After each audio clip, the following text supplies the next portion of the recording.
సామాన్యులకు మరోసారి tomato shock ఇస్తుంది. ఇటీవల భారీగా పెరిగిన టొమాటో ధరలు కాస్త తగ్గినట్లు తగ్గి మళ్లీ మండిపోతున్నాయి. తాజాగా కిలో టొమాటో ధర 100కు చేరుకుంది. పలు ప్రాంతాల్లో 100 పైనే పలుకుతుంది. దీంతో టొమాటో కొనాలంటేనే భయపడే పరిస్థితి నెలకొంది.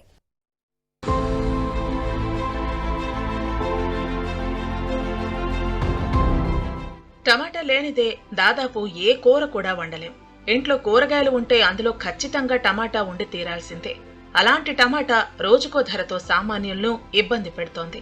ఒక రోజు 100 రూపాయలుంటే ఇంకో రోజు 150 వరకు కూడా ఉంటోంది.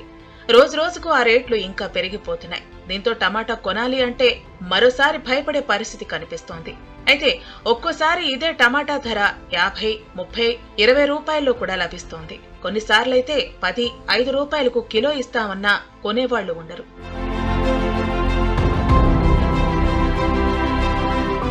సాధారణంగా మార్కెటింగ్ శాఖ అధికారులు కూరగాయలకు ఓ ధరను నిర్ణయిస్తారు.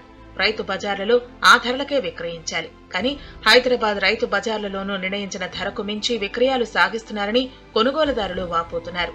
కిలో 51 రూపాయలు ఉంటే 70 రూపాయలకు తగ్గకుండా అమ్ముతున్నారని, ఇదేంటని ప్రశ్నిస్తే పుచ్చులు మచ్చలున్న మెత్తటి టమాటాలు తీసుకోవాలంటున్నారని వాపోతున్నారు. ఇక బహిరంగ మార్కెట్లో 90 నుంచి 100 వరకు విక్రయాలు సాగిస్తుండటంతో చాలా మంది మధ్యతరగతి వినియోగదారులు అసలు టమాటాల వైపే చూడటం లేదు. ప్రతిరోజు నగరంలో రైతు బజార్లకు 6,000 క్వింటాళ్ల టమాటాలు వచ్చేవి. తొలకరి పంట చేతికందక ప్రస్తుతం 2.5 నుంచి 3,000 క్వింటాళ్లే వస్తోంది.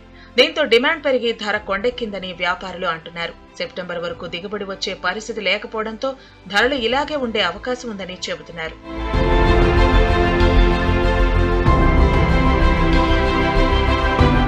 విశాఖలోనూ టమాటాకు భారీ డిమాండ్ పెరిగింది. బహిరంగ మార్కెట్లో 80 రూపాయల వరకు కిలో టమాటా ధర పలుకుతోంది.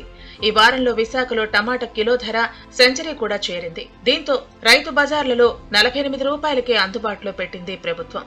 మార్కెటింగ్ శాఖ ద్వారా విశాఖలోని 13 రైతు బజార్లలో కిలో 48 రూపాయలకు సబ్సిడీపై టమాటా అమ్మకాలు చేస్తున్నారు. బహిరంగ మార్కెట్లో టమాటా ధర సెంచరీ దాటడంతో వినియోగదారులు కొనుగోలు చేయలేక ఇబ్బంది పడుతున్నారు. దీంతో మార్కెటింగ్ శాఖ ప్రత్యేకంగా చర్యలు చేపట్టి విశాఖపట్నంలోని అన్ని రైతు బజార్లలోనూ తక్కువ ధరకే టమాటా ధరలు విక్రయించాలని నిర్ణయించారు.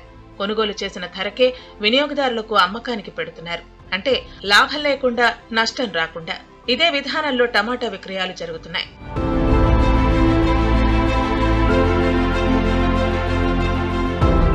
మొత్తంగా ఇలా రకరకాల ధరలతో టమాటా సామాన్యులకు చుక్కలు చూపిస్తోంది.